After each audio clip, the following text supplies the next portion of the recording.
developing this.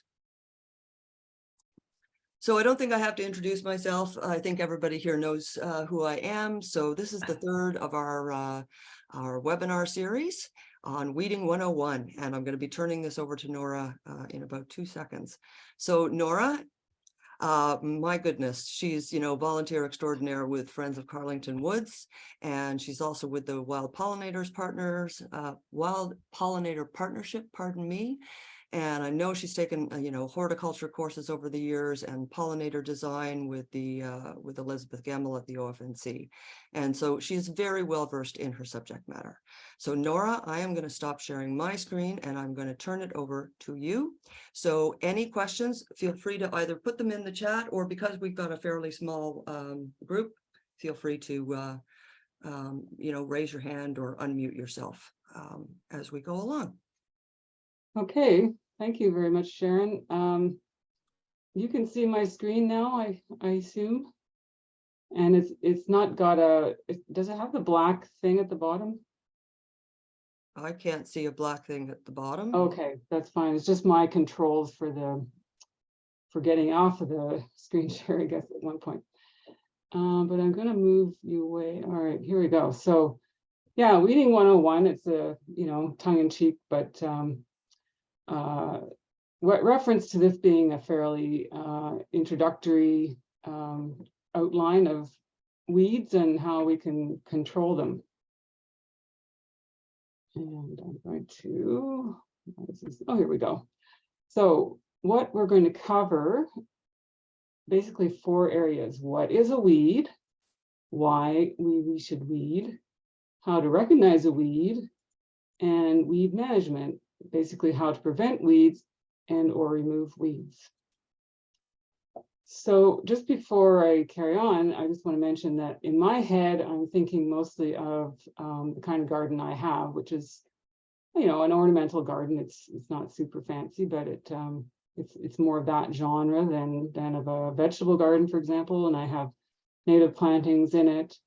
I have been working on a little pollinator patch in a very rough space up the road, and we're trying to make a meadow garden. So those areas might also, this is pretty applicable to any of that. And really it's applicable to vegetable gardening too, but I'm not really focusing on that. So what is a weed? Well, a simple definition, which seems to be pretty frequently referenced, is that it's just a plant that's growing in the wrong place. It's not inherently a bad plant, and there's not really any morals when it comes to plants, right? The fact is that it's a plant that's in the wrong place, and in fact, some of them have qualities that are desirable, like some of them are edible. Some of them help to control soil so that it's not, it's holding the soil in place next to roadsides. This picture in the middle shows some flowers, and of course, even invasive plants that flower are providing pollen and nectar for many of our indigenous insects.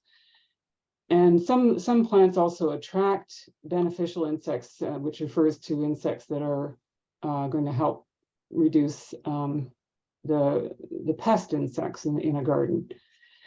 And then you've got plants like dandelions, which are also edible, but they also help to break up compacted soil and bring nutrients from lower down in the earth to the surface. However, there are some plants that are especially weedy. What does that mean? Well, they're tolerant of disturbance, which means they're pretty tough plants, and they also like to be growing in a disturbed sort of area where, that's often where they pop up, like roadsides and places where you've just dug to make a nice garden. They readily proliferate in novel environments, meaning they're very adaptable. And they produce a lot of seed and or spread by underground stems or roots. And some of them definitely do both. That's the example I have here, which is the creeping bellflower. And I like to make a note that just because it's pretty doesn't mean it's not a weed. more on the creeping bellflower later. So why should we weed? Well, weeds outcompete our desired plants. So plants that we put in the ground to, either make food for us or look pretty, whatever. They take away light, water, or nutrients, and some also excrete or secrete compounds that inhibit the other plants in their neighborhood.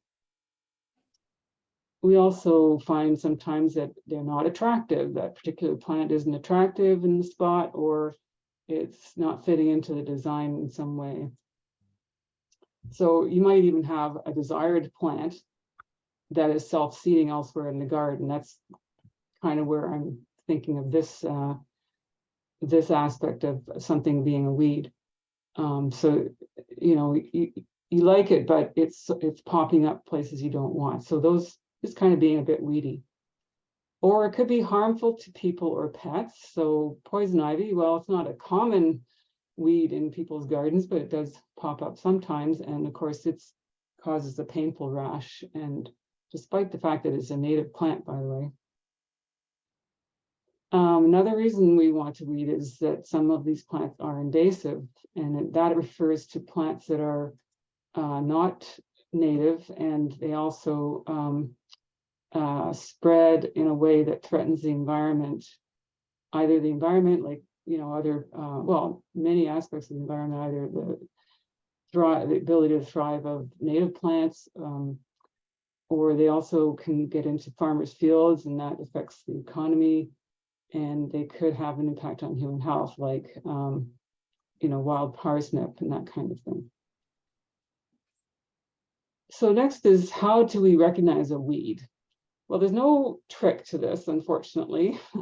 They don't have a little place you can find on the stem that says weed or anything.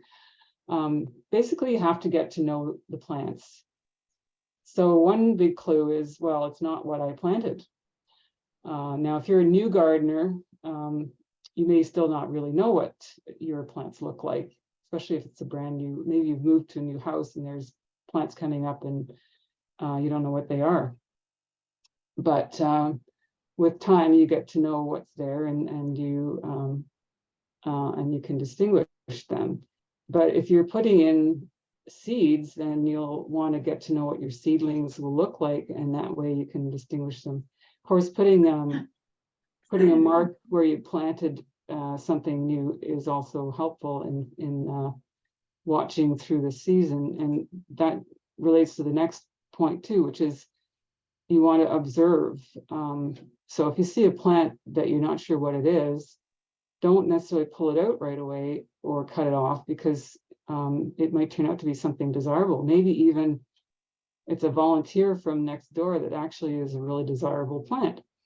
So wait for it to grow, and probably wait for it to flower, because that's when you're best able to tell what it is. And that could be either you can tell, or you maybe have to ask somebody, ask a neighbor or a friend. Often there's a knowledgeable person nearby who can help. Maybe use a plant ID app.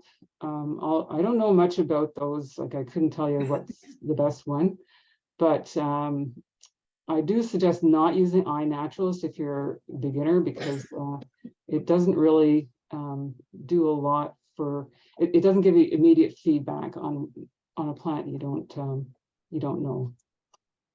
And then of course you can do some research on the internet and just get to know what are the common weeds. I've got a couple of resources listed later on that tell us that show pictures that are pretty good of even the seedlings. So learn what they look like. But I also have pictures later in the show, so we can go over some.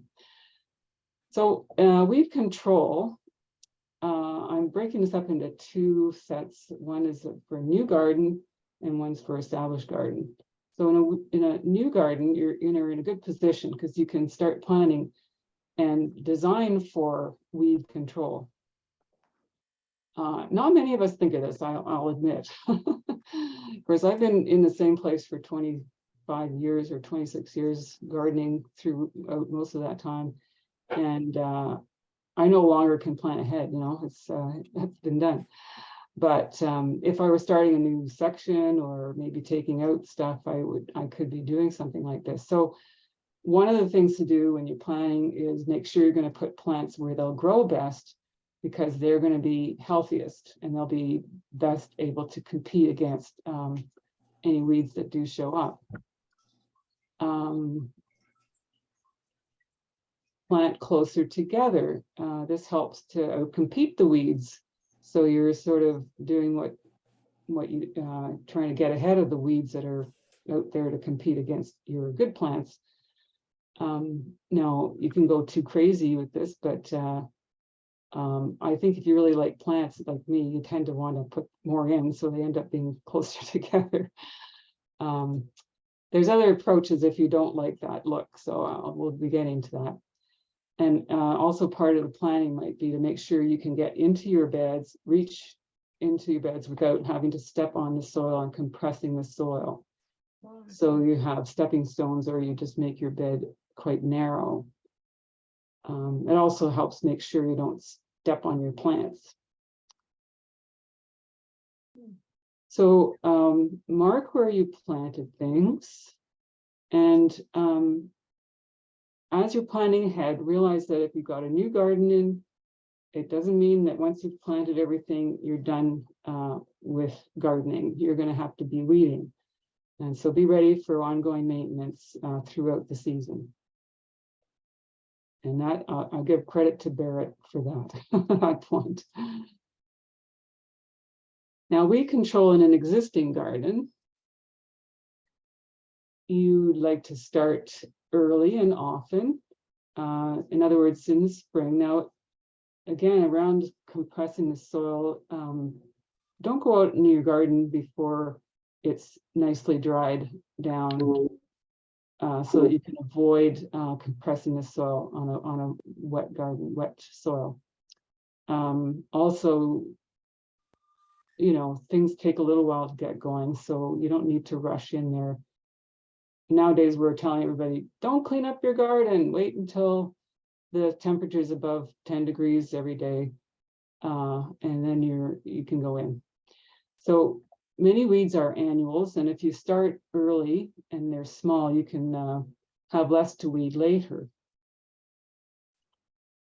You can use mulch. So this is where, if you don't like to plant too close together, having mulch is another alternative. And you use a natural mulch preferably. And there's quite a few different options. Some are less attractive than others. But these are also useful if you want to start a new garden, which we'll get to a bit. I think it's coming up. So if you do use mulch, do remember that 70% of North American bees nest in the ground. And that means that they burrow into the ground. They make channels, and that's where they lay their eggs. So leave some bare areas for them. Now, deadheading is another approach. And again, this is where you have plants that you might like, but they spread by seed and you don't want them to get overly distributed in the garden. Now, garlic chives is an example. I have a patch of that, and I love them, and the bees love them.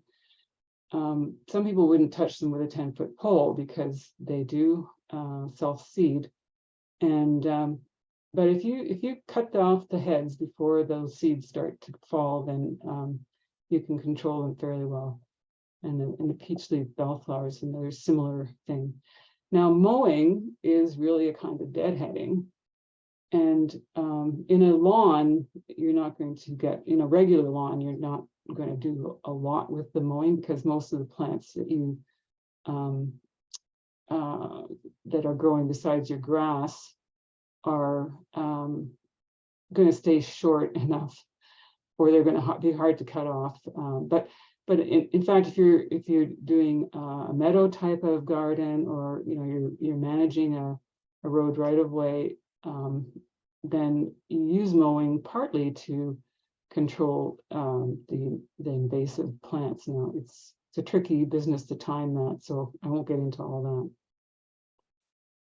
Next on our list is how to remove weeds. So we talked about preventing them, now we're talking about removing them. So there are a few different approaches. Pulling is probably the first one that I think of. Anyway, it's one I often do, even when I'm not out there planning to weed. Many plants have either fibrous roots, well, all plants have either fibrous roots or tap roots, but it was the slim tap roots I was referring to here. And they can pull out quite easily, you know, if they've got a good strong stem, and the roots aren't too tightly growing into the ground. And it's especially good to try weeding after it rains or when it's moist. And you just grip the base of the plant strongly, get down as close to the ground as you can. Usually you get to know which plants need that. And some have these sprawling stems. Gather those all up so you've got a good hand grip and just pull. Now digging often supplements pulling, because if you do a little digging, you can often loosen the soil and then you can pull out the plant. So there's a number of different tools to use here. You could, if you're sitting or kneeling, you can use a trowel or a small shovel, or even a fork, or use a shovel or fork for standing and digging. Just dig it up so that you can, I can't see the corner of my, can't see, oh, here we are. Dig so that you can then either actually remove it or just loosen the plant and pull it out. And always shake off the earth, by the way, because that's precious stuff. So keep it in your garden. An example is a dandelion, which I wish I could show you, and I don't. And it wasn't not a good time of year to get a little video of somebody doing this. But if you take your shovel and push it, like aim it for just to the outside of the center of a dandelion. So you're going down along the side of the root. Dig it deep enough. You think about the root of it is going to be, you know, a good 6 to 8 inches long, if not longer. So you want to get down deep and then just tilt the shovel back and loosen it, and then you can usually pull it up after that, or lift it with the shovel. And you can even do this in a lawn. If you don't dig up the whole piece of turf, you can just press it back down after you've pulled out the dandelion. Oh, sorry. And I guess the last, I think the last idea is either smothering or solarizing. And smothering is where you would cover everything with materials that block the light.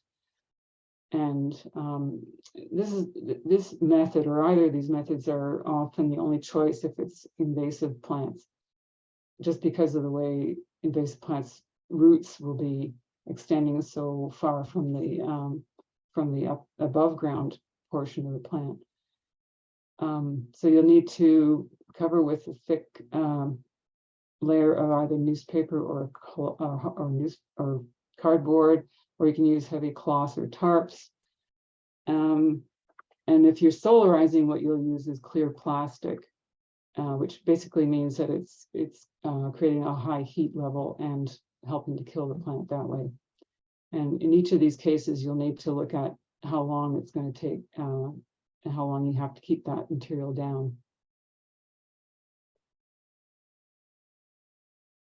I guess I have one more slide with a couple of points here.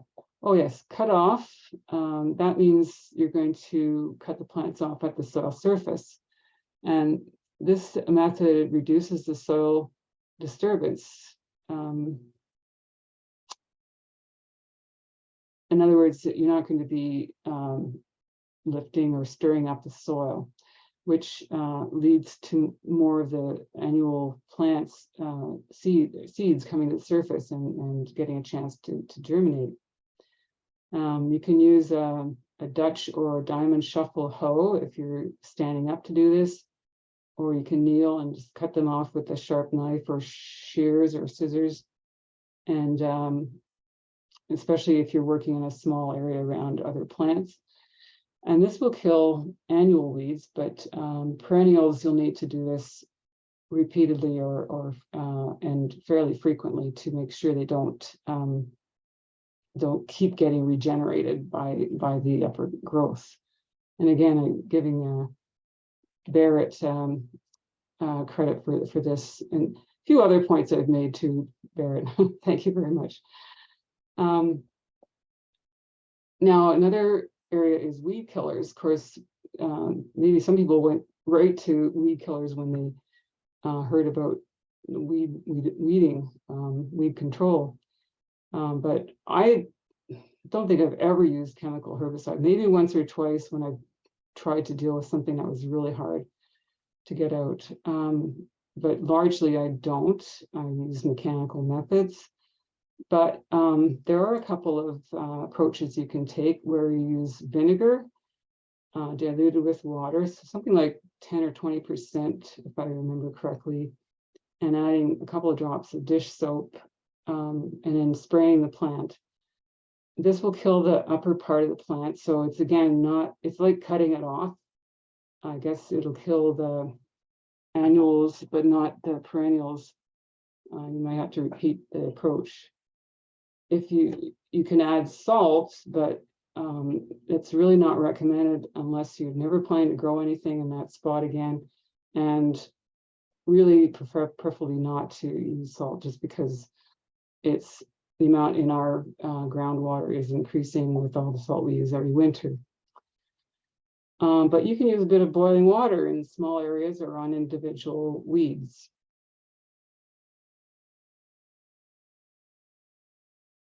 I just thought at the last minute I should show you some of the tools that I've used. The ones on the left, that's sort of all the tools in the picture that are the ones that I've used. This hoe, which I show a little more close up on the far right, is that diamond shuffle hoe that comes from Lee Valley. That's where I got it. And it has a sort of beveled edge with a sharp edge, which you drag it across the surface, it'll cut off the plant at the surface. Now, it needs to be fairly sharp, and I have to say I haven't used it a lot. It's tricky to get used to, I find. This purple handled thing works in a similar way, and so does the one with the green next to it, that sort of L-shaped head. And to the right with a green handle and an L-shaped knife is something that probably works a bit that way too, but it's good for in between cracks between paving stones. And then you've got your two sorts of shovels, different sizes for different sizes of plants and depths of plants, and you know, other things here which are kind of self-explanatory. So just a few additional notes. I hope my time is still good. If you have a lot of weeding to do, prioritize. And what that means is think about taking out those plants that are just about to flower or go to seed. Those we're still talking about weeds, and so that way you can get ahead of them, even if you can't get to all the weeding. Same with approaching the ones that are the most visible. If you've got a big patch of something that's maybe spreading, start on the outside of the patch and work towards the inside so that you can, you know, be more sure that you're controlling it at its borders. When you disturb the soil, you bring the weed seeds to the surface, and we've already pointed that out. So it was just an additional reminder. So it's just a question of how I mean, I still tend to pull or dig out things, but I guess if you're working in let's say a garden bed where you're growing vegetables in particular, where there might be a fair bit of bare soil, realize that when you're hoeing and digging, you're going to be bringing weed seeds to the surface. And thinking about your own health, be kind to yourself, work at the cooler times of the day. If you need to stand, use a long-handled hoe, make sure your posture is good, or you can use a pad for kneeling or a seat or a little bench or something for sitting on. Take breaks and stretch and enjoy the results of your labor, having a nice tidy bed. So this page is a list of resources. I don't expect anybody to be able to write all this down. Actually, I could leave it here for a few seconds. If people want to take a screenshot, that'd be one way to make a record of this. And this is Sharon, where I thought we could have a pause for questions. And after that, I have several more pictures. I have pictures, I should say, of many, quite a number of common weeds. And we can take whatever time we have available to go through them. All right. Well, I've asked everybody to unmute if they want to ask a question directly, or as I said, you can put it in the chat. I had one right off the bat. You answered a couple of my questions anyway that I was going to ask. Okay. But have you ever used burlap for weed suppression? You know, we've used cardboard and that, but I'm wondering if burlap would also work.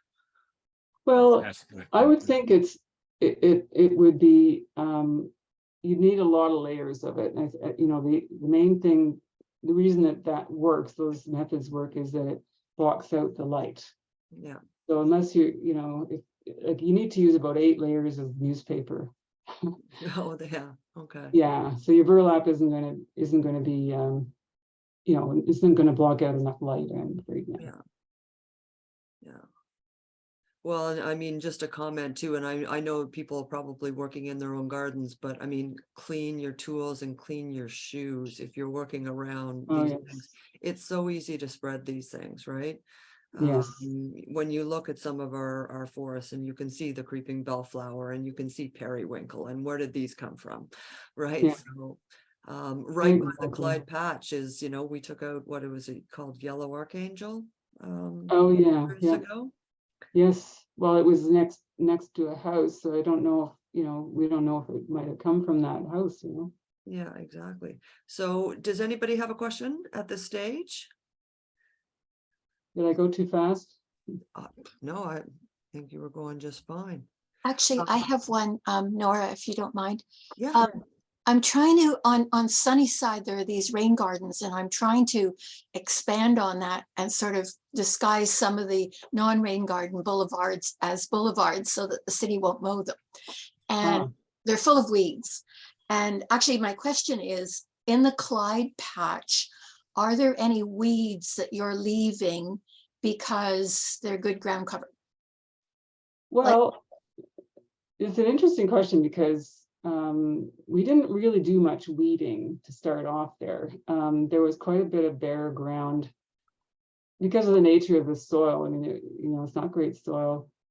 So we started by planting in amongst the plants that were already there, and I've only started pulling out some plants to add in areas where I wanted to expand on the you know, on our native plantings. So yeah, I've left things. There are, what is it now? We've got common mugwort, we've got chicory, we've got well, there was lots of goldenrod. What did you say, Sharon? Ragweed. Yeah, well, I actually took out all the ragweed I could find last summer. It was a huge surprise to find out that ragweed was native. Yeah, isn't that weird, eh? Like, well, I read somewhere that it was used as an oil by a lot of indigenous people. Ragweed. Wow. Oh, that's interesting. Yeah. What else was I gonna? We had some sweet clover. So there's some things there that you know, they aren't too hard to control, but in that environment though, because it's like the soil being so poor. So does that answer your question at all? Yeah, I think it does. Yeah. Yeah, I agree that the ones you mentioned are things that I would leave as well. Yeah, they're quite Mhm. attractive and they have a purpose. Yeah, they flower and they so they do provide some nourishment for insects Mhm. and I think one thing you can do is trim them. I actually did that a couple of times. I just because some of them are kind of bush-like, so you can almost trim them into a nicer shape. Yes, that's a good idea. Can you think of an example Of what kind of plant? of what you trimmed? Yeah, Yeah, I think it was the mugwort mainly. oh, okay. Yeah, because it's sort of the bushiest that way. And then um, what else did I say was there? Hmm, Sweet well, clover, but that would, yeah, well, I suppose that could get too big, eh? well, it can get quite big, yeah. But then if you trim it, then you lose the flowers, which you do with the mugwort too. But they're not as attractive flowers, I guess. It's not as I interesting. left horseweed in one place and then when it went to seed, it looked awful. So I changed my mind and pulled it out. Yeah.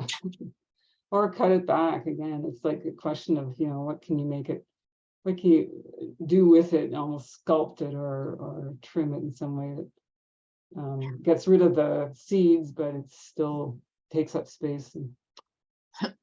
Well, I suppose, I mean, when Yes. it comes to like like a shrub, like, I mean, buckthorn, for example, if you've got a property that you've got buckthorn and you don't necessarily have the tools or you don't want to necessarily take it out, but you could prune it back so that it doesn't continue to spread, right? So You mean like prune off the like prune off the berries The or whatever berries?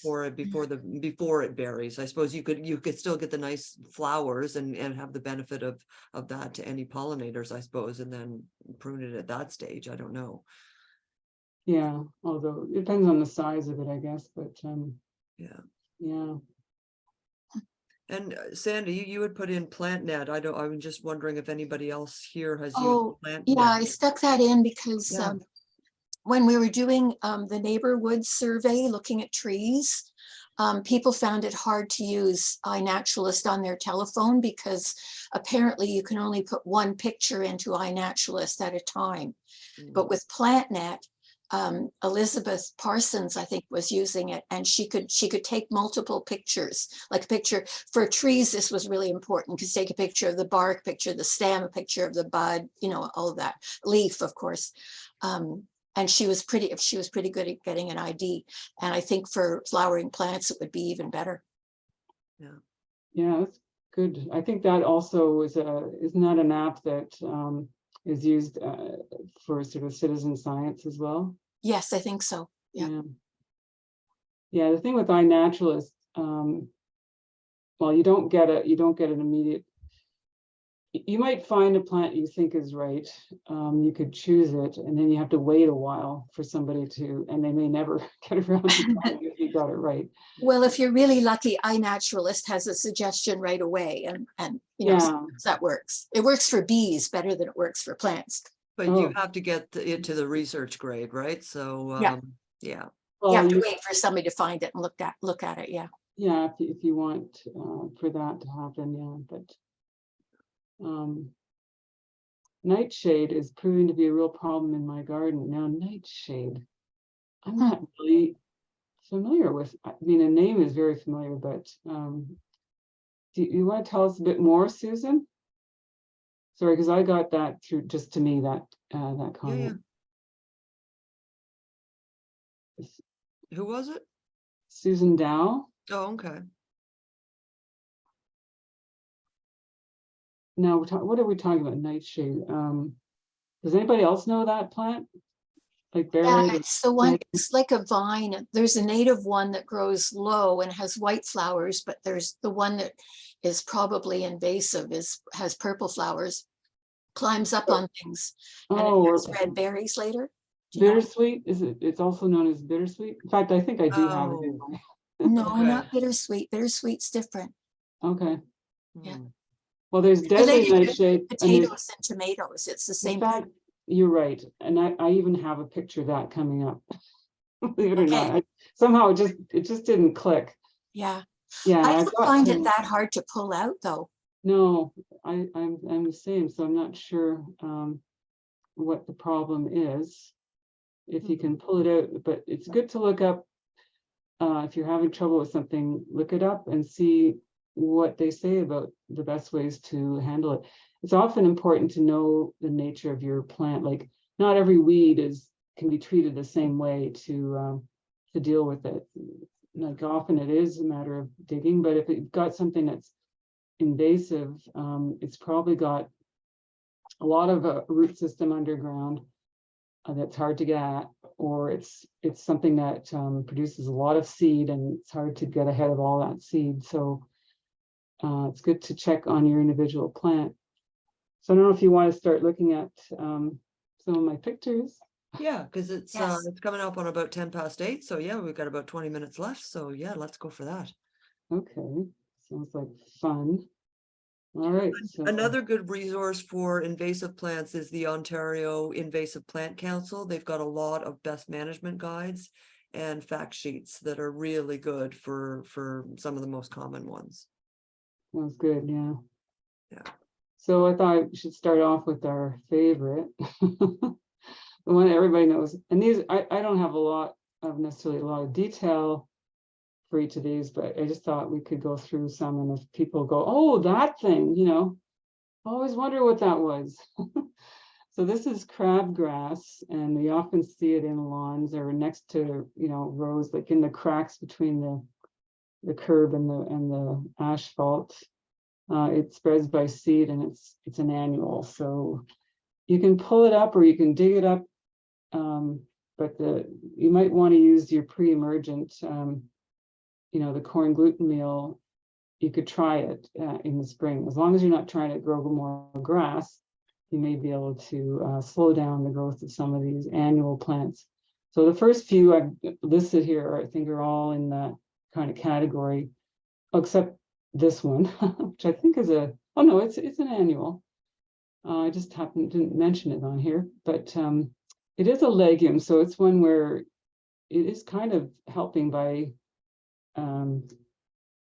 fixing nitrogen. It adds nitrogen to the soil, and they say that if a plant like this is found in your garden, then it's telling you something about the lack of nitrogen in your soil. It does have a little taproot, but and the branches kind of snake out around the plant into the lawn, but you can kind of gather them up and pull it out again if the soil's a bit moist.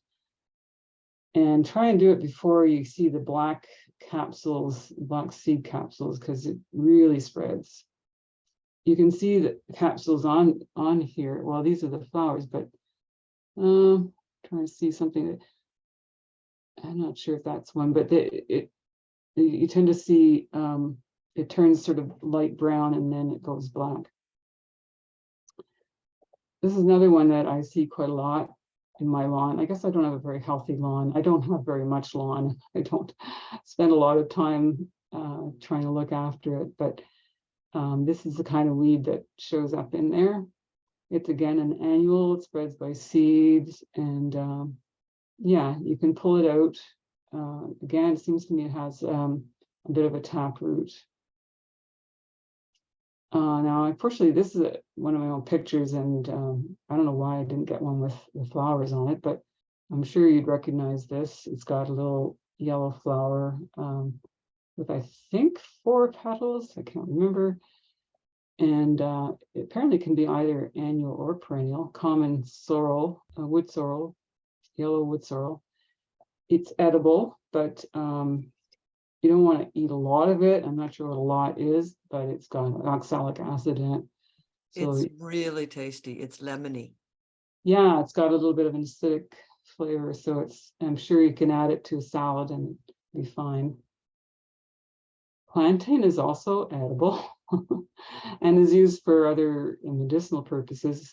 It's not an area that I'm very familiar with, so I can't really tell you, but Sharon can pop in and tell us what she knows. It's a very common weed. I'm sure you all recognize it. It has fibrous root, and it loves to get established in compacted, poor soil. This is called spotted spurge, I think. I actually put it on iNaturalist, and I thought it was the next thing, which no, not the next thing. Oh boy, can I go back? Yeah. Anyway, there's another plant I thought it was, or Polygonum or something, and or Persicaria, I guess. This is yeah. It's another annual. It tends to lie flat, makes a mat like that. And apparently its sap is toxic and may even be carcinogenic, but so don't try eating this one. Yeah. Now quackgrass, I don't know why I don't have any details, but it's a perennial and it's a very problematic weed in vegetable gardens or any gardens really. In a way, like in a vegetable garden, it's probably worse, but it's one of these plants that's hard to get rid of, partly because of the way the roots if they break off, if you leave a piece of it in the ground, it'll reroot, it'll regrow a new plant. And it's characterized by these little pointy ends to the roots. They're white with a pointy end, like a dog's tooth.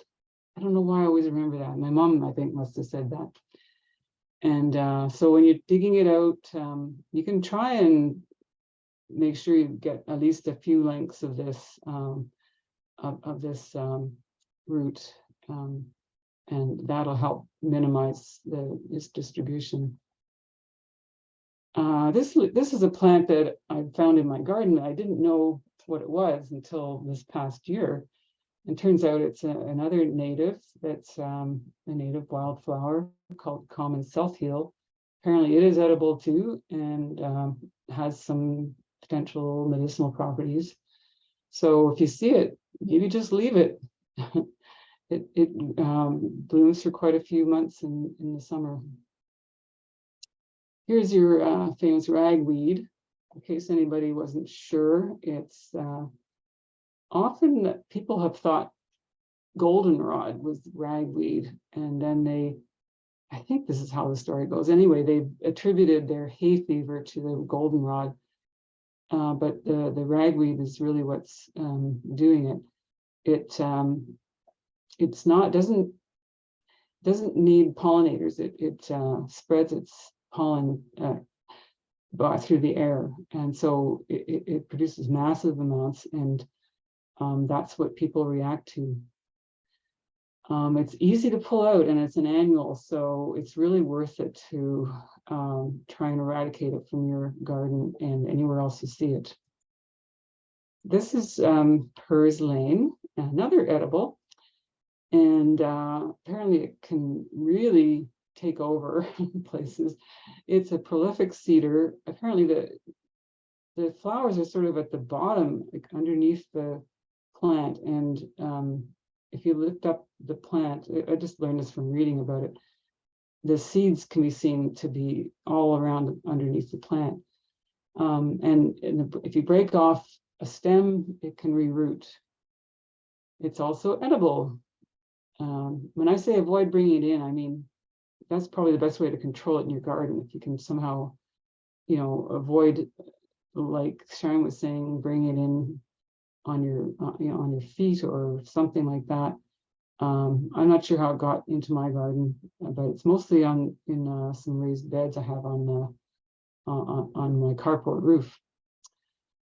Now, Canada thistle is not often something you see in a garden, although there's a garden up the street from me where this person has decided he'll leave it in a sort of hedge right along the edge of the front of his lawn, between the lawn and the road, and it's like he's cultivating it. I don't know why I haven't quite got up the nerve to go up to him and say, you know what you've got here, right? Anyway, it reproduces by seed and rhizomes, so it spreads a lot underground, can form dense patches, so it's basically not helpful if you're trying to grow something else like a crop. And it's invasive, but it also is quite much enjoyed by insects for their nectar and pollen. There's a couple of them in this picture. I'm not sure what they are, sorry. Here's a burdock. It's the one that, is that where the word burr came from? Burdock. Anyway, one of the either started with burr or it came from burdock. And it's a perennial, has a very deep taproot, so it's really hard to get rid of, but it's edible. So yeah, I think more than one part, including the roots, are edible, and it spreads by seed mostly. Here we've got, this is the climbing nightshade. So I don't know, I just did when I saw that word nightshade, somehow it got me confused. Also known as bittersweet vine. I know there's other plants called bittersweet. Solanum dulcamara. It's perennial, and it is toxic, especially the leaves and stems are toxic to livestock, and children are more likely to be poisoned by the berries, but I don't think anybody should eat them. Spreads underground and by seeds. And I got a link for more information at OMAFRA. Common milkweed is been thought of as a weed, and it is a weedy plant. It grows, spreads underground by underground stems and also by seed. It's perennial, but it's the host plant, as many of you know, for the monarch butterfly larvae. It's not the only plant that those can use. Other types of milkweed can be offered, so it's probably a better idea not to try and cultivate that in your garden. Some people leave it, but try other types of milkweed if you want to have more control. That Here we one's have also edible. It's also edible. Did you say? Milkweed is also edible. Parts of it, yeah. Okay. Well, I don't know about this one. Is this one edible? You've got dog strangling vine, also known as swallowwort, or in its Latin name here. Perennial, it's highly invasive. It just smothers large areas. It gets out of control easily. And it's harmful to monarch butterflies in the sense that it's in the same family as milkweeds, but so the monarch adult will think they can, they can use it to lay their eggs, but the caterpillar won't eat the leaves. So it's destructive in that way. And I think we're getting near the bottom, or not, maybe a couple more. Garlic mustard, been hearing a lot about that in recent years, and it's a biennial. It flowers in its second year, but it produces a lot of seeds. So you can see this is a very typical patch, or a typical looking patch. I see it up the road, and one of its biggest concerns seems to be that it will displace native plants like trilliums and what's the little lily, the trout lily, and plants like that. Again, it's an edible herb, and apparently it was brought over to North America for that purpose. It's got a garlicky flavor. So yeah, but pick it and eat it, get rid of it that way. Oh yeah, here's your creeping bellflower again, perennial. It has two forms, a flowering form and a non-flowering form. Kind of have to get to know both, although they have similarities, but the non-flowering form is quite a low plant. Doesn't have those tall stems. So you do need to get to know them. And like I've got it by mistake. It's one of those things where I thought, oh, that's pretty. I'll tolerate that in my garden. Well, next thing you know, that its roots get fully integrated around the roots of other plants. So, and you try and pull it out, but it's got this kind of rubbery underground, well, the roots kind of, and you end up breaking that off. And what you've done is you've left a tuber that's about 6 inches or 8 inches below the ground, and that thing just sends up another plant or several. So I've had to dig up the whole plant and then extract all those little pieces, and I'm waiting to see if I succeeded in this one little area in eradicating it. Oxeye daisy, another pretty but rather troublesome in the end plant, unless you don't care at all. It will self-seed and pop up all over the place. It is pretty, so you can decide for yourself, I guess. It spreads by seed and by rhizomes. This is a plant. This is the variegated plant in here that I'm talking about, chameleon plant, or Houtuynia. I actually plant that on purpose, knowing how it will grow. And I thought, well, I'll keep it in this one area that I think I can control. And it's not taking over, so it's not the end of the world, but I do kind of regret it. It spreads underground. And it'd be fun if people recognize all the other weeds in this picture, because this is from my garden too, and there's a few things in there that I would normally pull out. I don't know what this thing is, and neither do I know what that is, but they're both weeds. That's how I know they're not the plant I planted. Norway maple is essentially a weed. I mean, it's an invasive tree that was brought here as a street tree, but it's popping up in all kinds of wild areas. And other maples that are invasive or weedy are the Amur maple, which you see all over the place. And I don't have a picture of it here. And then the Manitoba maple, sometimes called box elder. Those are both pretty, pretty problematic plants for our wooded areas. Oh, okay, so that's the end. And That was fabulous. That was really good timing too. oh yeah, We've got about 5 minutes left. oh, that's fabulous. Okay. Woohoo! I enjoyed that. I hope you did too. Oh, that was great. Everybody, if anybody wants to unmute themselves and chat, go right ahead. You should be able to do that now.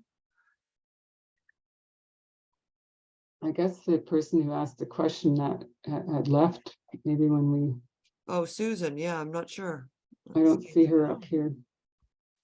Yeah, she may. Well, you're welcome, Lynn. I hope it was helpful. Did anybody actually try doing a screenshot of that list of resources? Yeah, I did. Oh, good. Andy? Okay, cool. Yeah, I did too. Nice. And I can put it up as well for Facebook. So Okay. yeah, I can grab. Yeah, and just for everybody's information, I'm actually going to write a blog from the same material that will go on the Wild Pollinator Partners website. Great.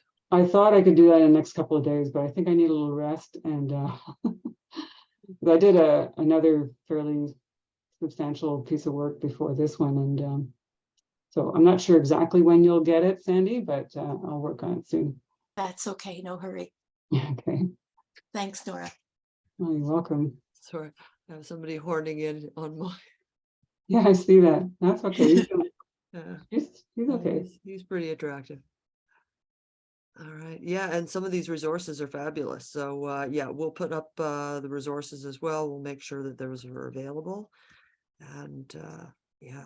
Yeah, they're a bit of a random list because I was just kind of looking for things and I'd see something, oh, this looks like a good resource. So I'd stick it on the list. So yeah. The weird thing I've noticed and it's not in my own yard, but in places like Hampton Park, like, people were coming up to me and saying, oh, we've got to do something about the garlic mustard. And I kept saying, it's just like, yeah, but the goutweed right beside it seems to be, like they seem to be kind of competing for each other.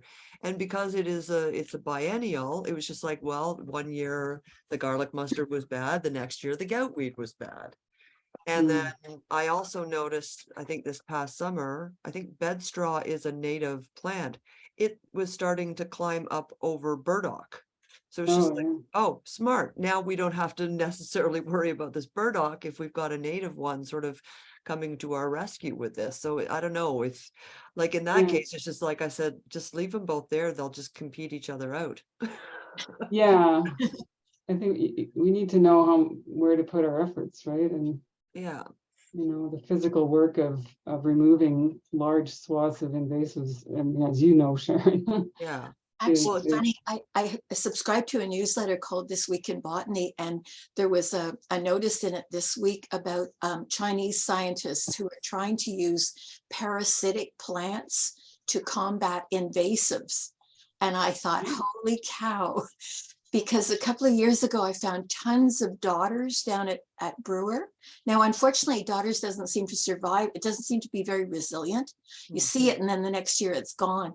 But if I could get daughters to grow on dog strangling vine, wouldn't that be fantastic? Now, I don't know that plant. Yeah, that's pretty cool. It looks like spaghetti. It looks like a plate of fine vermicelli that Oh, yeah. you sort of throw on top of another plant. And that's exactly what it looks like. Well, And how do you spell I it? still want goats. I think goats are the end.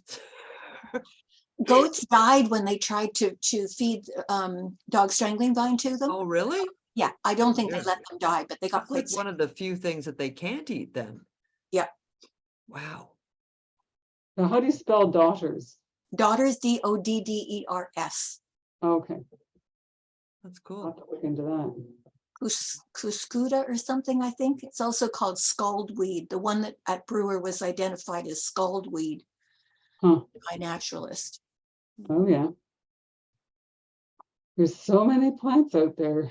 Yeah. Yeah. We barely scratched the surface. Well, and we were actually told that when we were asked this year, don't grow common milkweed. We were asked by the NCC not to grow it because, yeah, it seeds pretty well on its own. Yeah, I mean, that's the thing, like sumac is another native plant that some people see as invasive. I mean, it's hard to control, especially in a smaller garden. You just not a good idea because it can't come up everywhere. But if you look up its sort of natural life cycle, it's not the first, how do they put it? It's not your first succession. It's like secondary or something, and then Yeah. After it's just, pardon? like after disturbance, it's like, it's not the first round, it's the second or third that comes. Something like the second round, and it it creates an area that later on the seeds of trees can start to take hold. Yeah. Yeah. Um, All right. Well, I think that was everything. I don't think there was any more questions, and I know that people certainly enjoyed the webinar. There was one person who I knew had to leave, but left a nice note. Okay, well, I appreciate, what does Erica say? I've tracked all my weeds to my yard from the park and the woods.